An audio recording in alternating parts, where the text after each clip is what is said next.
Bem-vindos ao Mutantes, o podcast da Unipaz São Paulo, a Universidade Internacional da Paz. Esse é um espaço de encontro que dá voz à educação pelo despertar de um novo olhar para o bem viver, para a harmonia e para a cultura de paz.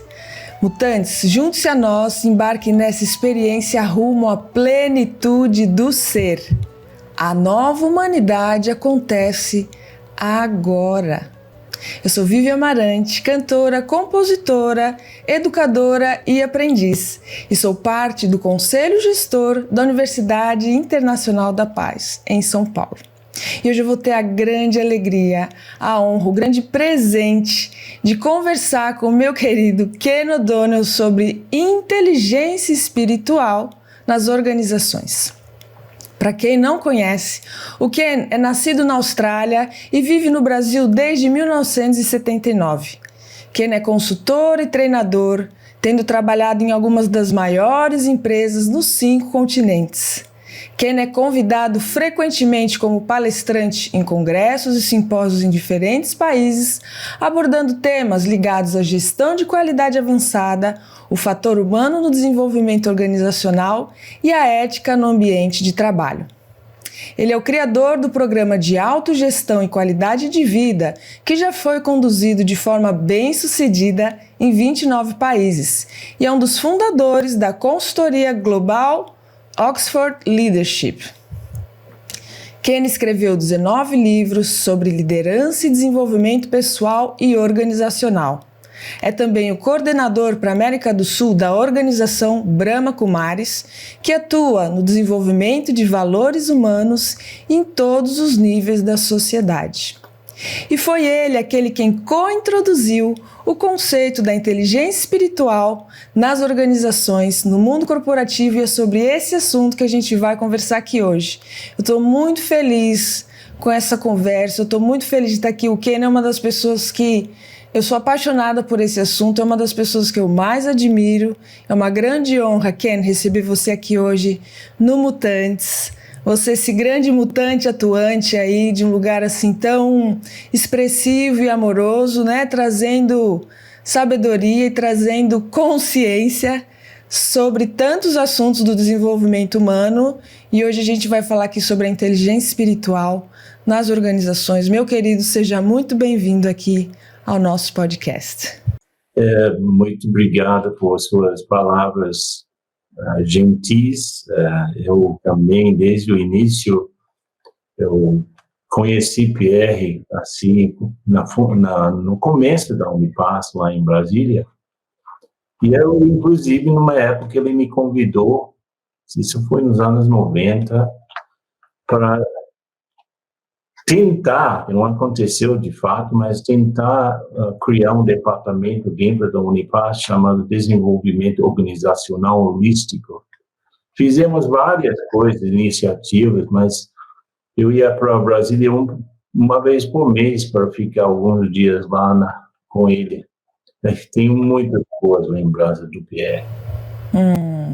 Poxa, que coisa boa. Meu querido, eu acho que antes da gente entrar, sabe o que eu sugeriria para você? Antes da gente entrar no assunto da inteligência espiritual, eu acho que você poderia falar só, assim, dar um en passant, assim, para quem nunca ouviu falar no Brahma Kumaris, assim, né? A gente falou que é uma organização que atua aí nos valores humanos, mas falar por cima, assim, para quem nunca ouviu o que é o Brahma Kumaris, essa organização que está aí desde 1937, porque são valores muito alinhados com a Unipaz, né? Então eu acho que vai ser interessante para quem não conhece você dar essa pincelada. E que o nome completo é Universidade Espiritual Mundial Brahma Kumaris, esse é o nome completo, que é uma tradução do nome que tem em hindi, porque como nasceu na Índia, pelo menos foi a Índia naquela época, porque agora virou Paquistão, nasceu na inspiração de um empresário que ele estava tendo experiência de que exatamente que o mundo ia mudar, que nós teríamos que realmente fazer alguma coisa. ele começou a receber pessoas na sua casa para meditar e para comentar sobre assuntos espirituais. E naquele contexto, a base era o Bhagavad Gita, que é o tipo o evangelho dos hindus. Mas, enfim, ele começou, primeiramente, uma das inspirações dele é que um movimento espiritual teria que estar nas mãos de mulheres. Então, desde o início, ele colocou mulheres à frente. Então, desde então, a primeira vez, aliás, é o maior movimento espiritual do mundo que tenha uma liderança feminina.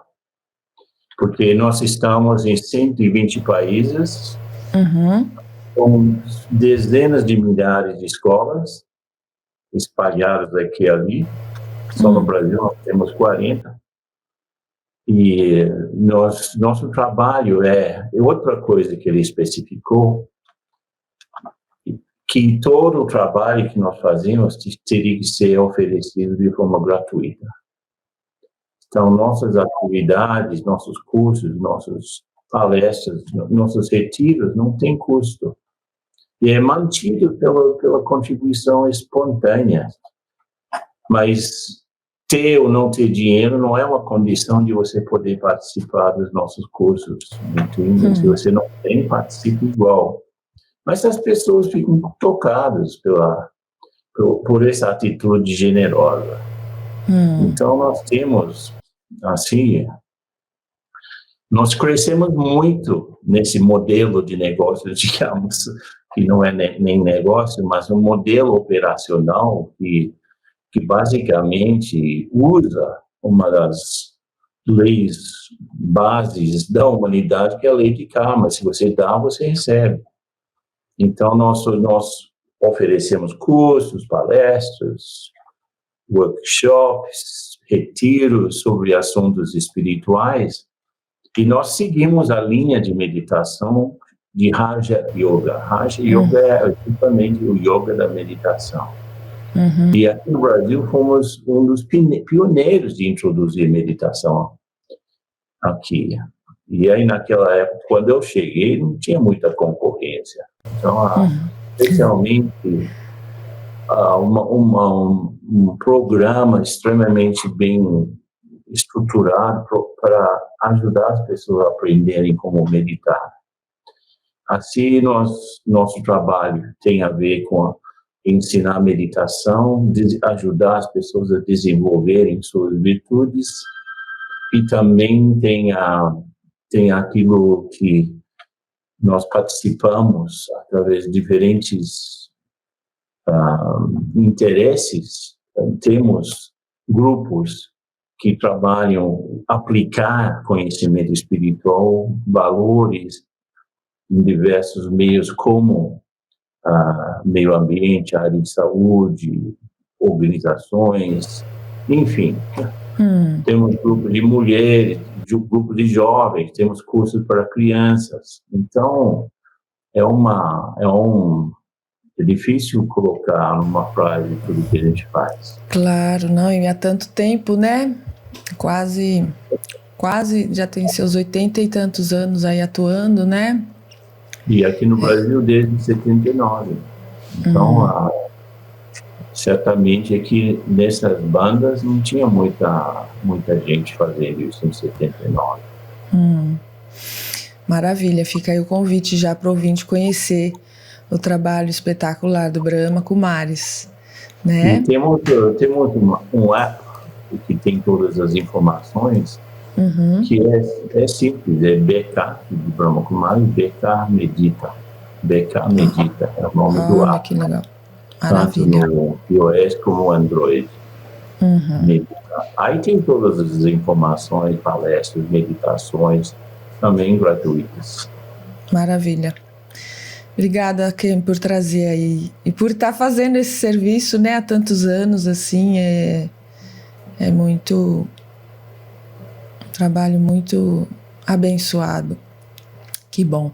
E vamos entrar então, meu querido, nesse assunto também de suma importância, que é não só a inteligência espiritual nas organizações, mas antes de entrar na organização, ela precisa entrar, acho que no conhecimento do ser humano mesmo, assim, né? Nem todo mundo conhece esse conceito, né? Até porque eu acho que ele existe desde sempre, né? Mas eu acho que a gente está aí trazendo à luz da consciência como um conceito, acho que é dos anos final do século XX para o XXI, né, Ken? Fala um pouquinho para a gente da inteligência espiritual, do conceito mesmo, né? Como esse quociente, né? O que a gente tem e que muito pouca gente ainda conhece, porque eu acredito que aí está essa mudança para essa nova humanidade, né, Ken? Que é o propósito desse podcast, e que assim seja pela... Sim, você falou bem que são coisas que sempre existiram, só que alguns criaram palavras para descrever. E eu me lembro que, falando de Pierre, o que nos aproximou foi um livro que eu escrevi chamado A Alma no Negócio, não a alma do negócio, a alma no negócio. E Pierre fez o prefácio, aí obviamente ele teve que ler. E a partir desse livro, que foi publicado em 91, o Pierre me convidou e aí fazer alguns trabalhos pioneiros a partir de Brasília e nas conferências da Unipaz aqui e ali. Mas foi depois desse livro de inteligência emocional que saiu em 94, 90? Não, 94 mais ou menos, que eu questionei, mas emocional e nem inteligência é uma sensibilidade que você precisa ter para interagir com as pessoas. Eu desde sempre tive esse privilégio, porque no mesmo momento que eu comecei a minha carreira profissional, eu comecei a meditar. Então, o que aprendi no trabalho, em diferentes cargos, me ajudava a entender a meditação melhor, porque eram situações práticas, tensas, difíceis às vezes, e que exigiam muita concentração. E, por outro lado, aquilo que eu estava aprendendo sobre a natureza do ser interno e como é que funciona a mente, como que funciona o intelecto, e que essa dança entre mente e intelecto tem a ver com a formação de uma personalidade e, portanto, a base de ação no mundo. Aí eu estava aprendendo tudo isso e eu vi que dava para, puxa vida, o que eu estava aprendendo na meditação era extremamente aplicável na minha vida profissional. E naquela época eu trabalhava como químico. Então, eu trabalhava na pesquisa e no desenvolvimento na indústria de alimentos, depois na indústria cosmética também. E numa época eu estava como um perfumista. Então, eu vi que aí você precisa de muita concentração para lembrar coisas, né? A memória olfativa você precisa concentrar. E eu vi que realmente a meditação me ajudava. Então, era assim, a minha formação foi técnica, assim, em termos de educação. A outra formação foi paralela e à parte, né? Mas nada que eu aprendi na formação técnica me preparou para trabalhar com pessoas, com seres humanos. E nada que eu aprendi na minha formação na universidade me ajudou a trabalhar comigo. Então, as três coisas, para você lidar, para simplificar, para lidar com coisas, números, objetos, eventos, assim, planilhas, etc. e tal, você precisa de inteligência racional, o QI, né? Para lidar com gente, outras pessoas, você precisa da inteligência emocional. E, basicamente, você se ajusta ao momento do outro, você ajusta ao humor do outro.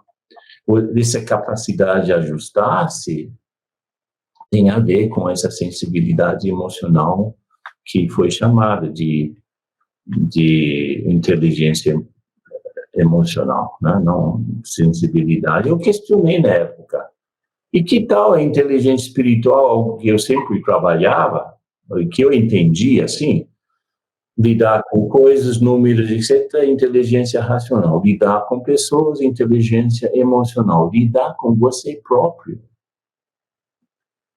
que é algo que nós temos de fazer o tempo todo, fazer os ajustes internos de acordo com aquilo que está rolando lá fora, isso que eu chamei a inteligência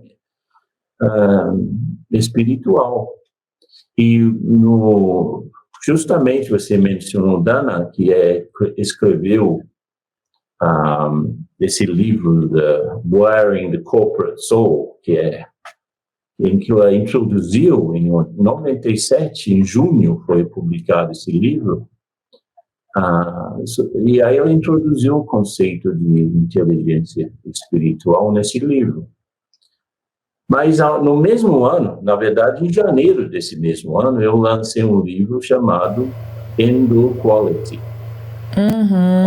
Eu vi. A dimensão espiritual e emocional de seres humanos em organizações. Nesse livro, de janeiro de 97, eu introduzi esse conceito de inteligência espiritual. Foi assim, sincronicidade, né? Como sempre acontece. Ninguém é um pensador original. O único pensador original de todos é Deus. Todos os demais copiamos, os influenciamos, né? Co-criamos, né? Co-criamos, exatamente. E aí foi assim, quando eu comecei a falar essas coisas, as pessoas achavam um absurdo. Mas depois eu comecei a mostrar onde é que tem relevância. E eu trabalhei muito para mostrar a relevância do aspecto espiritual nas organizações. Apesar dos risos, né? Mas hoje em dia é muito bem aceito. Naquela época, você é completamente maluco, meu querido.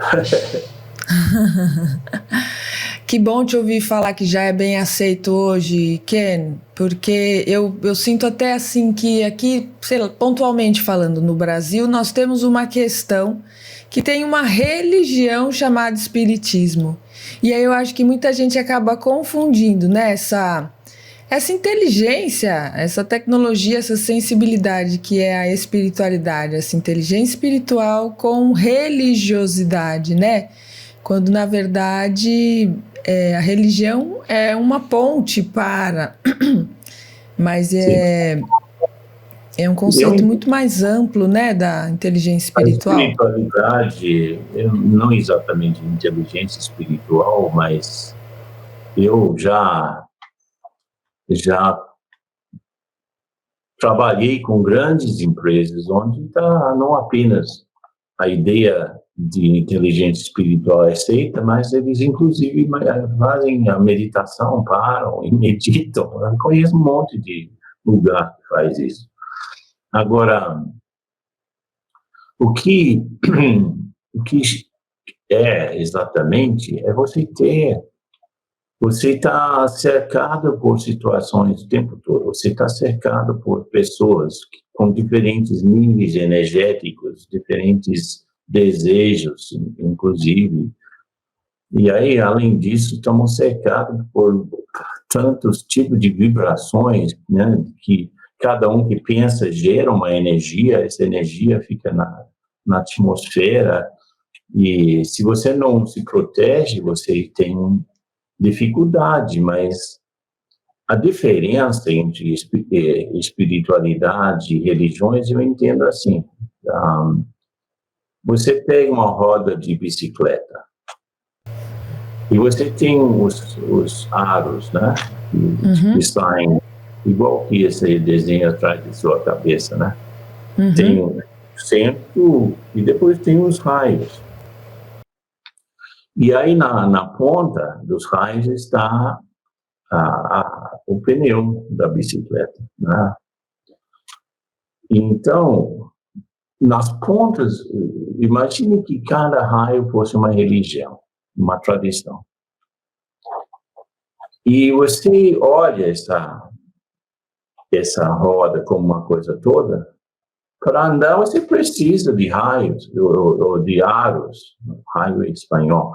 Você precisa de aros para segurar a roda, né? Imagine uma roda de bicicleta com apenas um aro saindo, não se sustentaria. Então, as religiões, os ismos, estão habitando o perímetro dessa roda. E cada um acha que é única, né, e exclusiva. Mas se você viaja pelos aros, qualquer um deles, você chega ao eixo da bicicleta, que é único.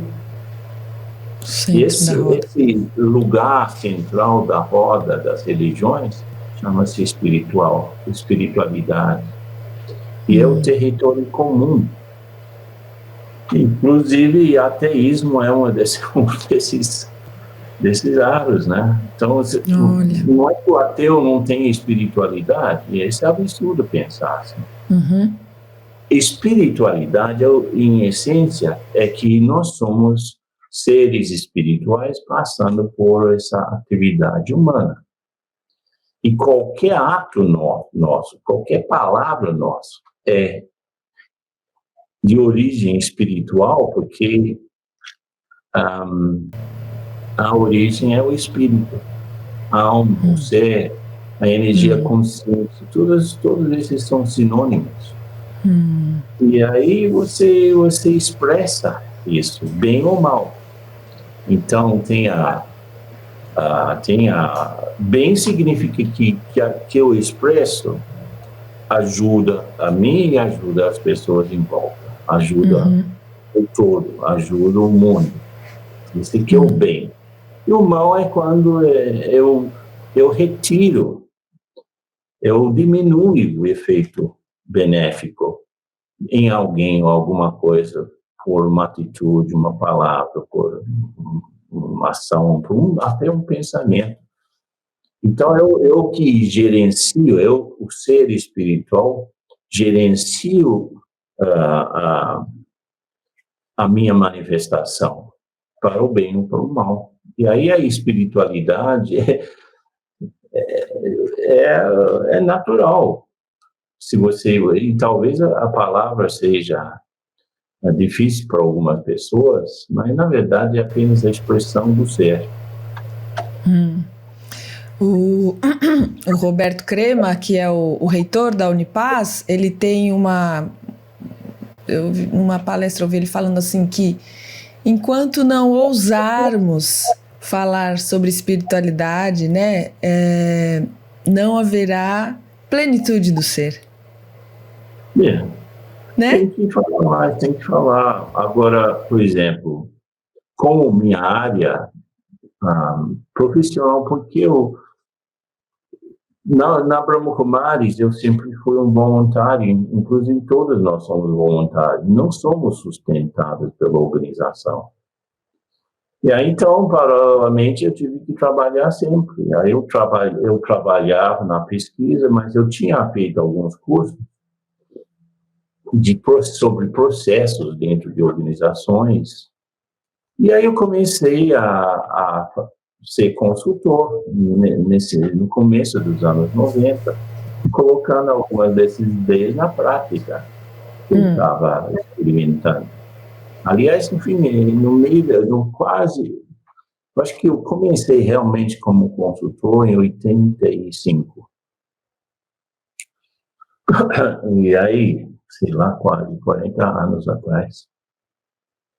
Nesse período, eu tive que mudar minha linguagem, aprender a linguagem, tipo, aprender, igual que eu tive que aprender português para viver aqui no Brasil, eu tive que aprender a linguagem corporativa.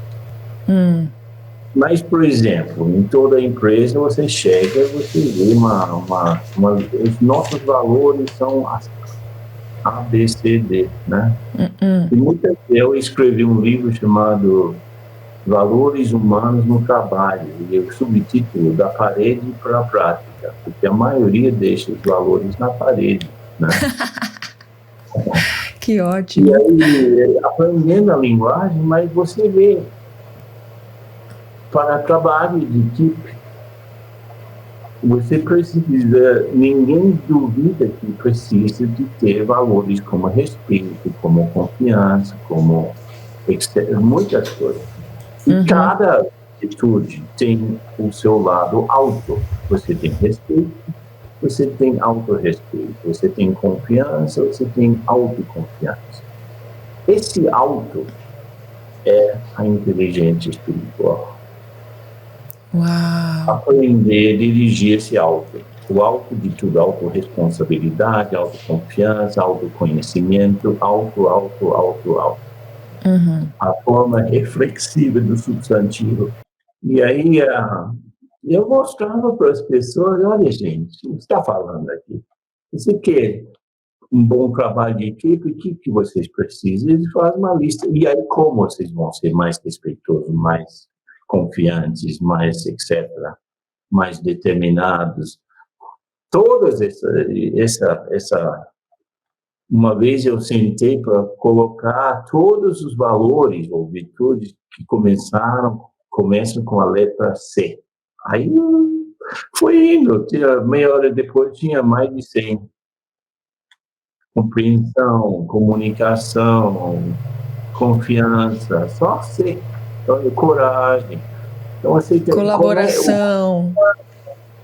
Colaboração. Cooperar. Milhares de valores, na verdade. Mas a inteligência espiritual tem a ver com o como de tudo isso. Você percebe que você só tem esse tanto de respeito em relação àquela pessoa. E, na verdade, para você se dar melhor, você precisa desse tanto de respeito. E como eliminar essa diferença, intervalo entre o que você está conseguindo ser e aquilo que você precisa ser? Esse que é a inteligência espiritual. Então, Ken, você está me dizendo que, assim, para a gente pensar a inteligência espiritual nas organizações é muito mais um trabalho do indivíduo que vai refletir na equipe, que vai refletir nas intenções, que vai refletir no próprio resultado, assim. Começa no indivíduo isso, Ken? Olha, eu confesso que tudo que eu tenho feito nas organizações, o viés era sempre inteligência espiritual, só que eu não usava essa linguagem, né? Como você falou, a palavra espiritual é tipo um tabu para muita gente. Como a palavra amor nas organizações também é meio tabu, é esquisito, e essas pessoas precisam se amar mais. O problema é que não entendem exatamente o que é o amor mais assim, incondicional. O que as pessoas... Amor para as pessoas não passa de apego, né? E não há apego. Né? Amor é o oposto de apego. Porque amor libera, não segura, né? Aí eu, por exemplo, fiz um curso para a Universidade Corporativa da Telefônica, em Barcelona, perto de Barcelona. E no trabalho com Oxford Leadership, nosso viés sempre foi isso. E continua sendo. O curso básico era um curso chamado Autogestão e Liderança. Autogestão. Self-Managing Leadership. E esse curso através de muitos multiplicadores, deve ter alcançado milhões de executivos ao redor do mundo. E nós treinamos um monte de gente para entregar esse curso. Então, foram fazendo. Era um curso para líderes fazerem essa reflexão sobre como se motivar de dentro para fora para ser melhor. Esse que é o conteúdo de inteligência espiritual, é isso. E é um curso que eu fiz, por exemplo, que nós estávamos fazendo esse curso chamado Self-Managing Leadership. Já fizemos em muitas e muitas empresas, para muita gente, muitas empresas, mas eles queriam uma coisa mais para, tipo, o que viria depois de um curso de vocês se gerenciar, obviamente, é questão de equipes. Então, pediram para a gente desenvolver um curso chamado Liderando Equipes de Alto Desempenho. E aí eu fiz. E aí eles acabaram comprando esse curso e ofereceram para todos os seus 1.200 altos executivos no mundo inteiro. E a Telefônica é uma das...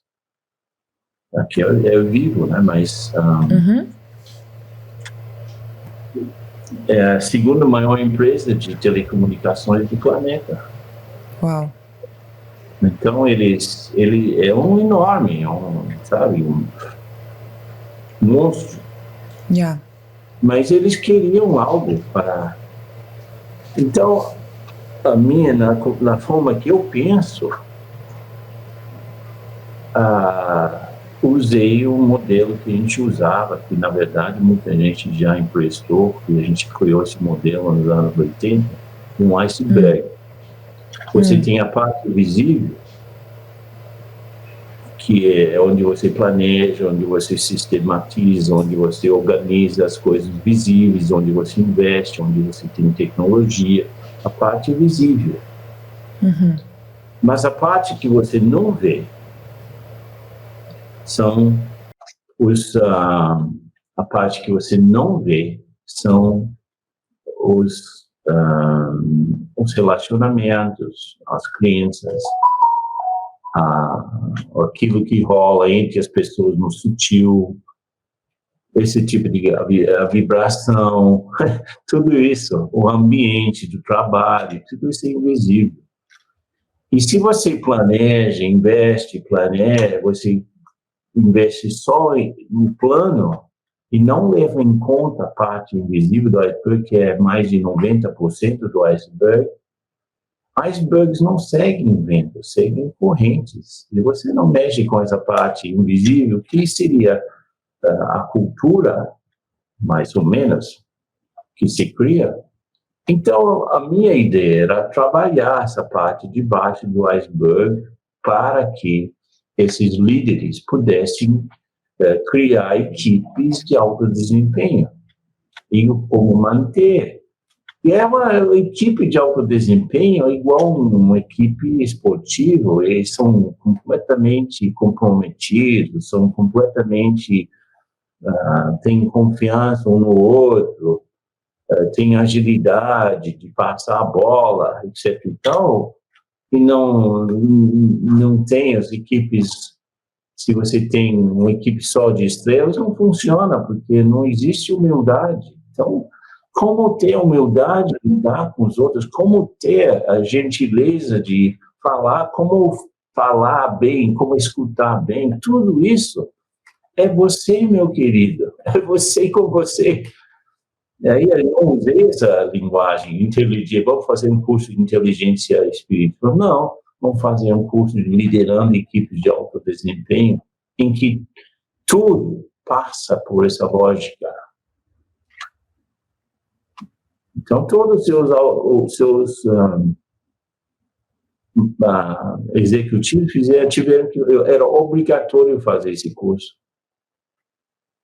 os 1.200 top. Aí eu acabei treinando gente lá dentro para fazer isso. Eu não podia ir para a Espanha todo mês. Mas seria lógico. Tudo isso foi feito sem usar a palavra inteligência espiritual.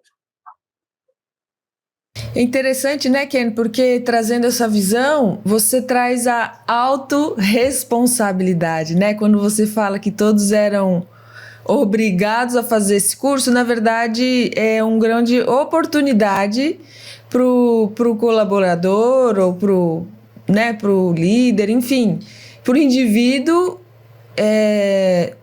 ganhar consciência da responsabilidade de sustentar a harmonia naquele ambiente, né? De sustentar a qualidade da relação, de sustentar a qualidade não só da relação, mas da energia do lugar que ele trabalha, que ele frequenta diariamente. Então, né? Porque às vezes é muito mais simples ficar vendo fora, né? Quando na verdade, se a gente traz essa consciência da autorresponsabilidade, eu sou responsável em sustentar a qualidade da minha relação e do ambiente onde estou, é onde somos nós o agente da transformação, né?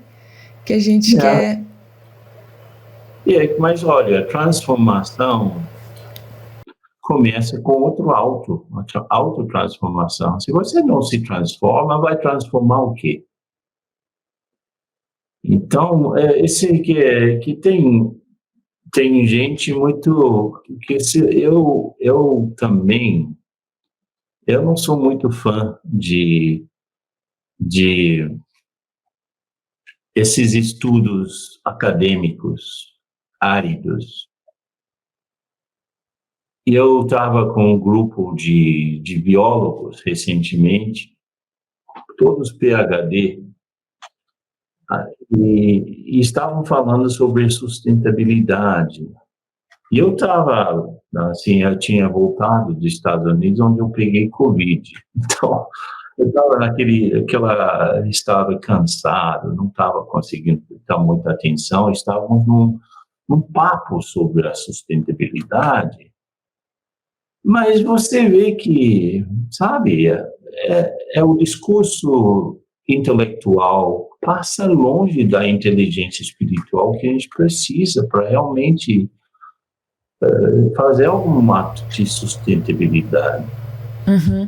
Eu me lembro, assim, voltando para os anos 80, e aí a gente milita, vamos mais, pelo meio ambiente, estamos sempre, participamos somos uma organização consultora da ONU, Brahma Kumaris, no Conselho Econômico e Social. E, portanto, participamos de todos os COPs, as conferências sobre os climas.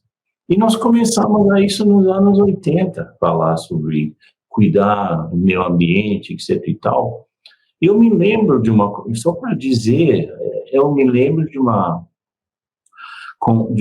conferência em Piracicaba, no interior de São Paulo, em que o palestrante principal foi Chico Mendes. Olha só. E aí estavam preocupados, gente preocupada, ele mesmo, quando eu voltar para Acre vão me matar, e realmente 2 semanas depois dessa conferência ele foi morto. Nossa! Mas eu estou comentando isso porque a oba-oba de vamos salvar o planeta, etc e tal, esse mesmo pessoal no almoço foram para o restaurante só comendo filé mignon, não sei o quê. Aí eu pensei, que papo furado é esse? O que está fazendo para ajudar os outros seres humanos, como George Bernard Shaw disse? Como você pode falar de paz se seu estômago é o cemitério de seus irmãos? Aí é difícil, né? Você fazer aquilo que você fala, essa que é a inteligência espiritual. Você faça o que você fala e não fala. Coerência, né? Coerência. Eu me lembro outro grupo que eram pessoas hiper comprometidas com responsabilidade socioambiental. Aqui em Serra Negra, na nosso centro de retiro, a gente fez um retiro. E cada um deles é uma estrela, cada um deles, uma pessoa completamente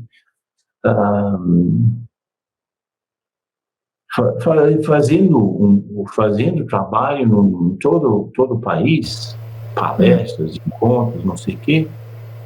Mas eu vi que eles estavam cada um mais cansado que o outro. Olha Aí só. eu pensei, e esse pessoal que está depredando o planeta, e as pessoas que querem salvar o planeta, são igualmente cansados, tem alguma coisa errada aqui. Porque eles têm o mesmo tanto de viagem, mesmo tanto de correspondência, mesmo tanto de mensagens, né? Estão correndo igual que os outros. Eu preciso cuidar, e não é arrogância, não, o egocentrismo, eu preciso cuidar de mim, para que eu possa cuidar. Aliás, essas duas coisas têm que andar juntas. Eu me cuido e cuido dos outros. Eu me cuido um pouco e eu cuido dos outros. Agora, descuidar de si mesmo para assim, mergulhar no serviço dos outros, você vai pifar. Então, esse autocuidado é próprio de uma pessoa que você diria que, sim, esse aí é inteligente espiritualmente falando. Que importante isso, Ken. Mantém equilíbrio. Muito importante essa informação, assim, eu poria até várias, assim, pegaria a caneta fosforescente aqui, se estivesse isso em texto, e faria bem grande, assim, como é importante realmente ter essa consciência do autocuidado, né? A gente não consegue dar aquilo que a gente não tem, né? Não, mas o outro extremo, você só cuidar do seu próprio nariz e nada mais, também não vale. Nós temos que cuidar dos dois mundos, o mundo interno e o mundo externo.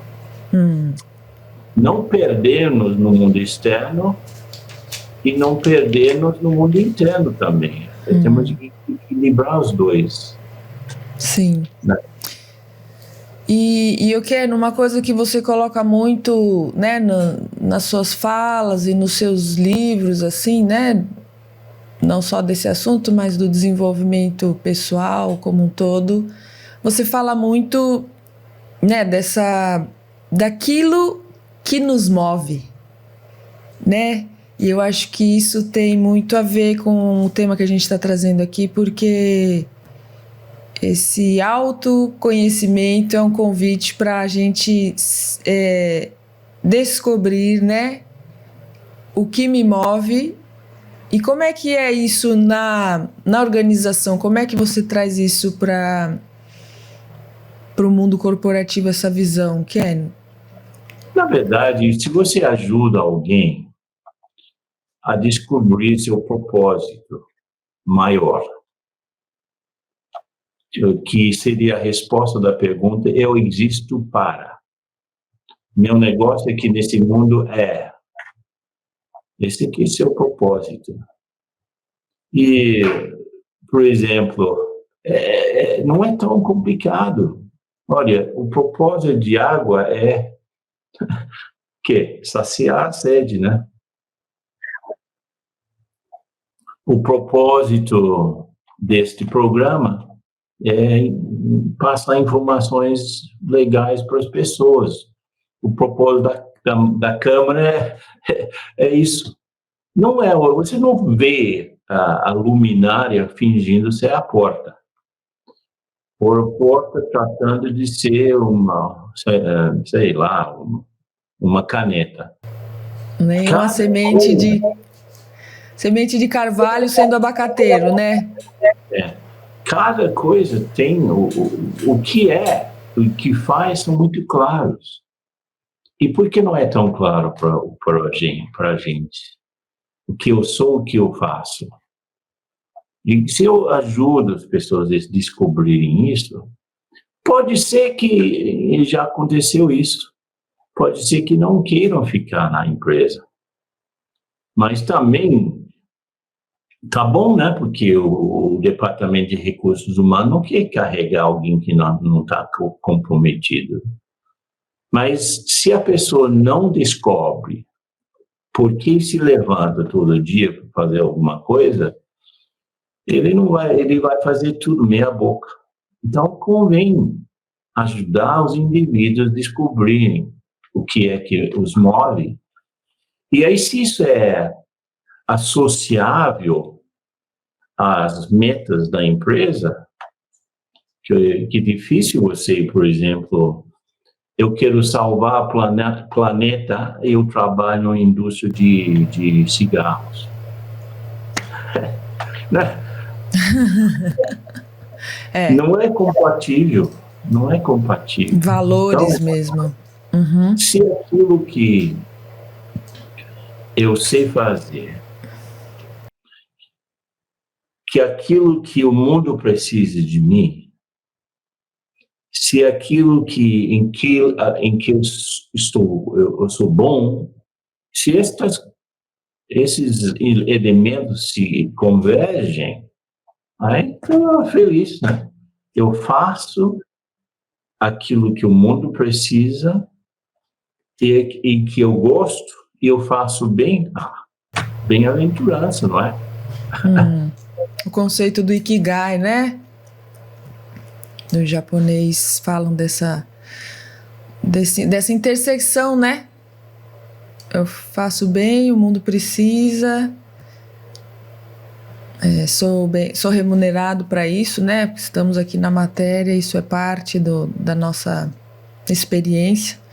Maravilhoso, muito importante mesmo. E fica aí o convite para essa reflexão para o ouvinte, assim, fazer essa grande intersecção que o Ken acaba de trazer aqui. E Ken, como você vê, assim, né, você que trabalha isso há décadas, assim, que práticas que as empresas podem adotar para promover, hoje a gente está falando do termo, né, inteligência espiritual, mas quais práticas você vem implementando, que as empresas podem adotar visando promover a ampliação da inteligência espiritual?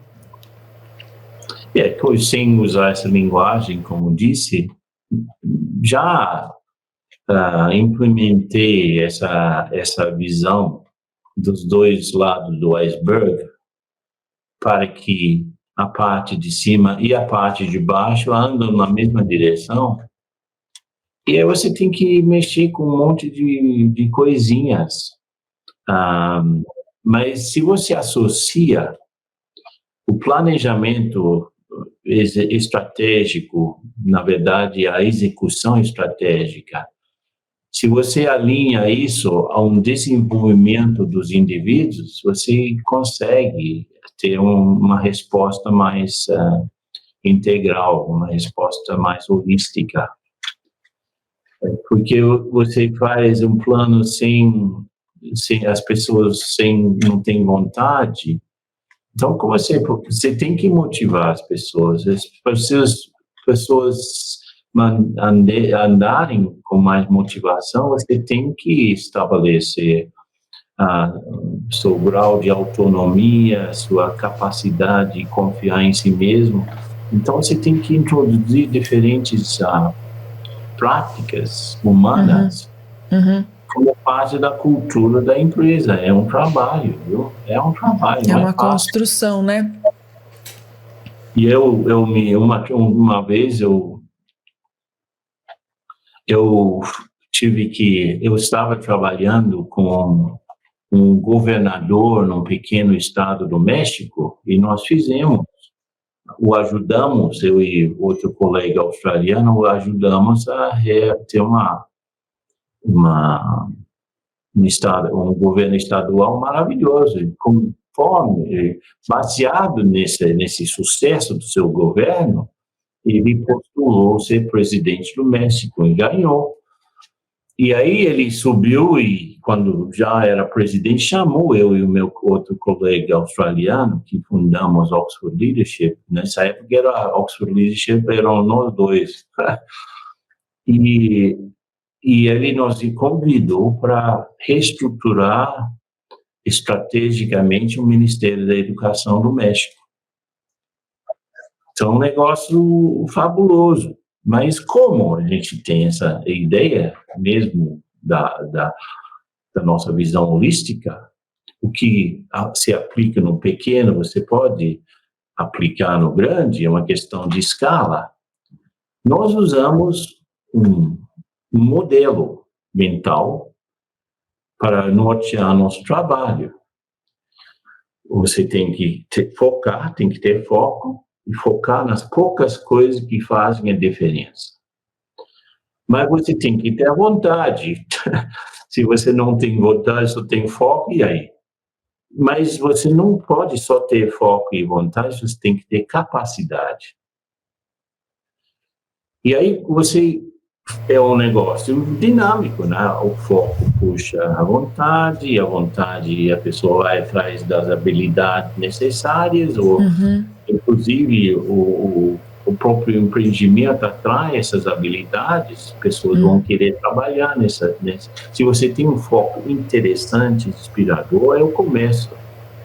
Mas você tem que mexer à vontade das pessoas, eles têm que querer chegar lá. E eles têm que ser capazes de chegar lá, senão não anda. A execução é a interseção entre foco, vontade e habilidade, ou capacidade.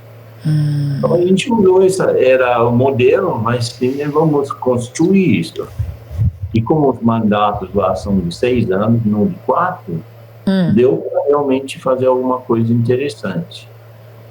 Então, deixar algum legado, porque igual que aqui, quando muda o governo, muda tudo, né? Lá é a mesma coisa.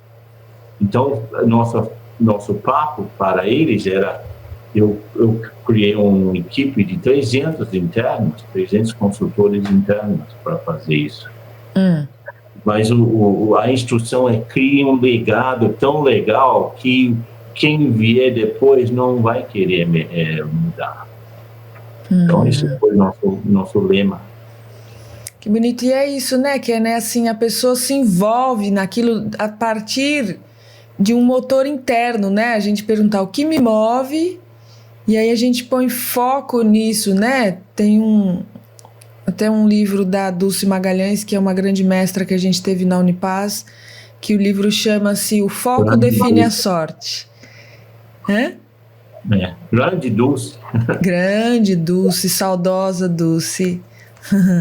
E o foco define a sorte, né? Então vira uma grande engrenagem, né? Que você bota o foco, tem a vontade da alma mesmo, né? Uma vontade que vem da essência e somado às habilidades só pode dar bom. Só pode dar bom. Então, inteligência espiritual, em essência, é fazer o bem de dentro para fora inteligentemente. Que bonito. Fazer a escolha por isso, né, Ken? Que a inteligência é escolher, fazer essa escolha de um lugar da nossa essência, porque eu acredito no ser humano e eu acredito nessa essência que vem desse lugar de benevolência mesmo, né, Ken? É nossa natureza, né? Quando a gente está minimamente equilibrado, saudável, cuidando dos corpos, né? Físico, emocional, mental, espiritual. Essa é a nossa essência, né? Então, muito bem.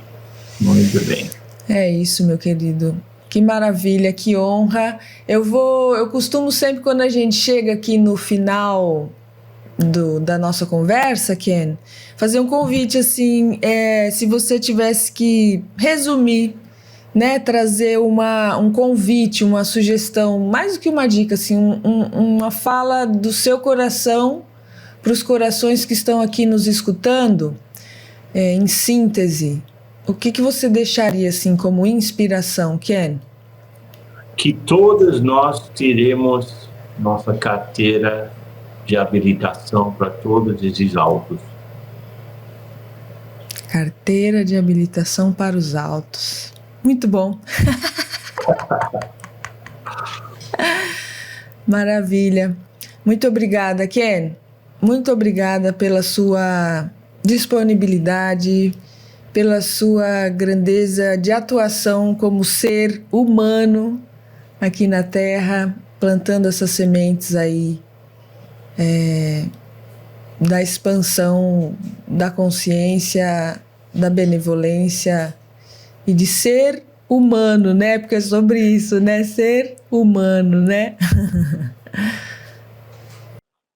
Ok, Viviane, muito bem. Tudo de bom para aqueles que estão assistindo e aí o convite está aberto.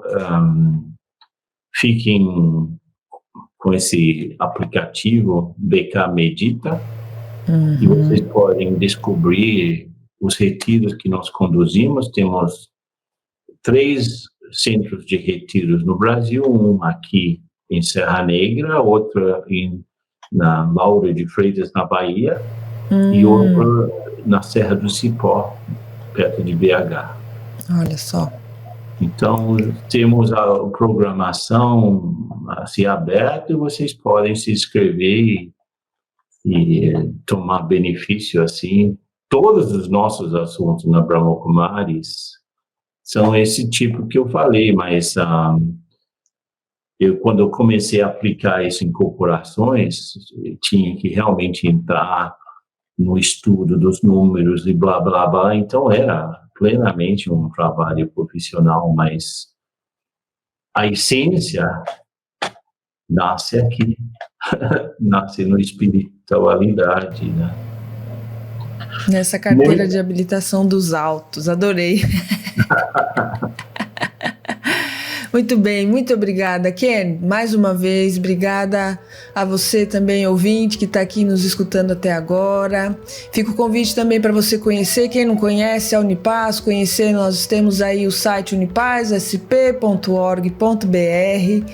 A gente está aí nas redes sociais do Instagram, do Facebook, trazendo do YouTube, no canal do YouTube, trazendo cada vez mais ferramentas também, né? Experiências, instrumentos, cursos também, informações, para que cada vez mais a gente possa ser o agente desse mundo, né? Da transformação dessa nova humanidade para esse mundo que a gente quer ver e viver em harmonia e numa cultura de paz. Que assim seja. Um beijo no coração. Muito obrigada, Ken. Muito obrigada, Viviane. Bons trabalhos, boas reflexões para os mutantes. Que assim seja. E até uma próxima oportunidade no encontro. Viva! Um beijo a todos.